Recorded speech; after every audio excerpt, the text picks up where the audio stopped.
आज केले कन्यापूजन, पण त्या अगोदर आहे ना दुपारपासून मीच तयारीला लागलेली. कारण म्हटलं नंतर घाई गडबड नको व्हायला आणि तब्येत पण जरा बरी नाही, त्यामुळे साडी वगैरे काही वेअर केली नाही. ड्रेसच पिंक कलरचा घातलेला आणि आज होती दुर्गाष्टमी, त्यामुळे मला देवीची ओटीसुद्धा भरायची होती आणि कन्यापूजनसुद्धा करायचं होतं. देवीची छान अशी ओटी भरून घेतली आणि बघू शकता अशी मी ओटी भरलेली आहे. त्यानंतर मग दूध वगैरे गरम करून घेतलं आणि लगेच मग कन्यांना बोलवलं. 5 कन्या आणि त्यांच्यासोबत एक ते मुलगासुद्धा आला तर म्हटलं बरं झालं.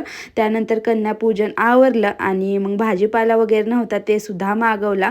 सर्व मी फ्रीजमध्ये व्यवस्थित असंच ठेवून घेतलं आणि अन्वीला आहे ना आज कन्यापूजन दिवशीच एक छान असा ड्रेस फ्रॉक रिसीव झालेला आहे. एवढा छान कपडा आहे फक्त 500 रुपयाला आणि दसऱ्या दिवशी म्हटलं तू वेअर कर, तरीसुद्धा तिने आता तुम्हाला घालून दाखवलेला आहे. बघू शकताय खूप छान आहे. हवा असेल तर वरती टॅग केलेला आहे, तिथून तुम्ही परचेस करू शकता. बाय.